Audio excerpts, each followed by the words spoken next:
I always believed in giving people the benefit of the doubt, especially the woman I married. Aisha and I had been together for 7 years, married for 4. She was magnetic, confident, charming, and the kind of woman who could light up a room without even trying. I was quieter, steady, and dependable. Where she lived in the moment, I built for the future. We worked because we balanced each other, or so I thought. Over the past year, things began to change. The late-night texts she wouldn't explain. The new gym membership, she said, was just for stress. Her sudden obsession with perfume she'd never wore before. Things I noticed but didn't confront. I kept telling myself she's just growing. People change. She needs space. I didn't want to be that husband, the jealous, overbearing kind. But the silence between us kept stretching. We hadn't gone on a real date in months, even in bed. It was like lying beside a ghost. It all came crashing down the night she said she was going on a girls' weekend with her old college friend. Something in her tone felt forced. Still, I kissed her forehead, smiled, and said, "Have fun." She pulled her suitcase out the door. I felt a strange tightness in my chest. Not jealousy, not even suspicion. It was the weight of denial finally snapping. A day later, I got a call from the hospital. Her name had come up as part of a car crash report.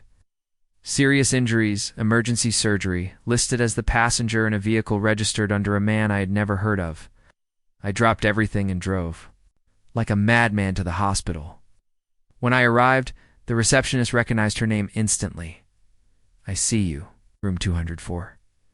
"She's sedated," she said gently, not knowing she was speaking to the husband. I opened the door, expecting I don't even know what. Fear, grief, relief. What I saw was her unconscious, bruised, fragile, in a way I had never seen before. Tubes in her arms, bandages around her chest, and beside her bed, a nurse's clipboard. That listed the next of kin emergency contact. It wasn't me, it was him, Sammy Raza. I asked a nurse who he was. She didn't blink. Her partner. He was driving. He's in critical care down the hall. Partner, not husband. Sat down, my legs suddenly. Too weak to carry me? And that's when I saw it. Her phone buzzing in her purse on the table. And I picked it up, and on the lock screen was a selfie of her and him in the car smiling. Time-stamped, just 20 minutes before the crash. They were enjoying their moment together. A moment I had no place in. I sat there for hours just staring at her unconscious body. The gentle beeping of machines filling the room with a rhythm that felt too calm for what was tearing through my chest. Anger, disgust, hurt, but more than anything, a hollow kind of grief. Not because she might die, but because in that sterile room with white walls and antiseptic smells, I realized something had already died long before this accident. Us. I couldn't. Stop looking at the selfie on her phone. Her smile in it wasn't forced. It was real. Joyful. The kind of joy I hadn't seen on her face in months. She wasn't lost or confused in that picture. She had made a choice, and it hadn't been me. A few hours later, she woke up, groggy, whispering my name at first, like it was some automatic instinct. When her eyes focused and she realized I was sitting by her bed, the panic in her face said everything. She remembered. The deal, she croaked, her voice raw. I was going to tell you. I swear, I stood slowly, my chair scraping back. Tell me what? My voice was calm, but it carried every ounce of the betrayal I now wore like skin. That you lied about the girls' trip. That you were screwing some guy named Sammy in a hotel bed while I was texting you goodnight. Or maybe that I was never even listed as your emergency contact.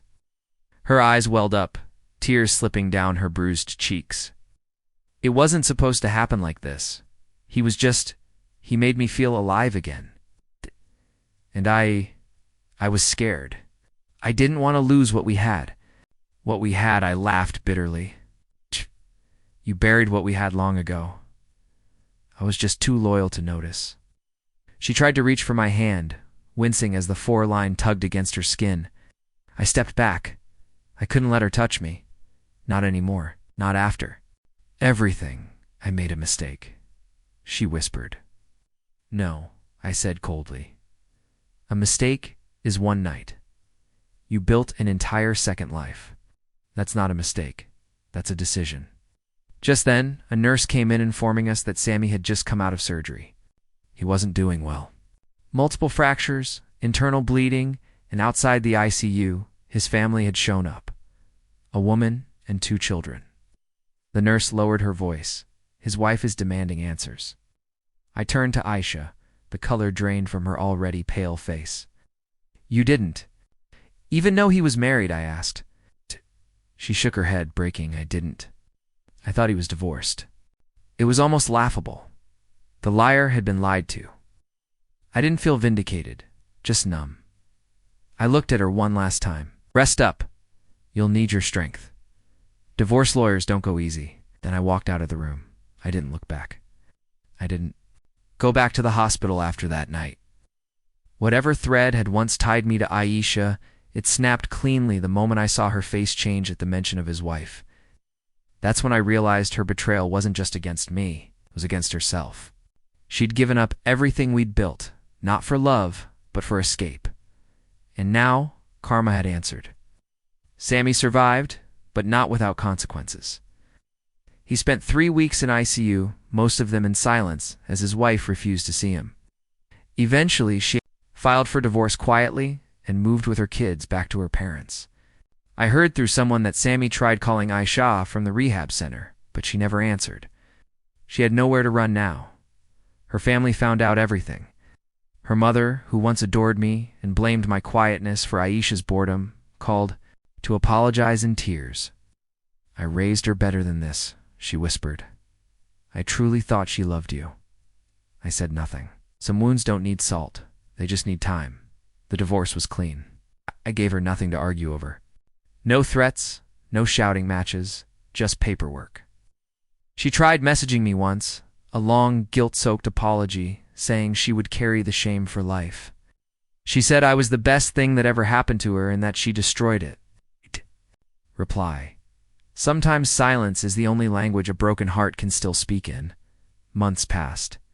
I moved out of our apartment, donated the wedding albums, and blocked her number. I started therapy not because I was falling apart, but because I didn't want to harden into a version of myself that trusted no one. The therapist asked me once, "Do you still love her?"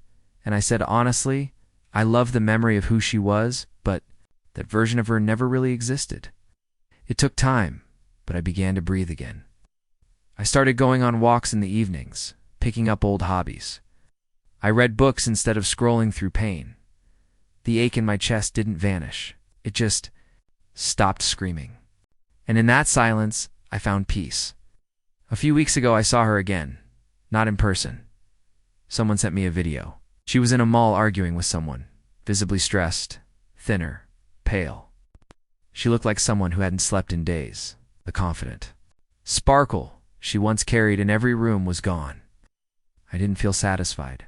I didn't feel vengeful. I just felt done. She lost me the day she confused attention for affection, lust for love, and recklessness for freedom.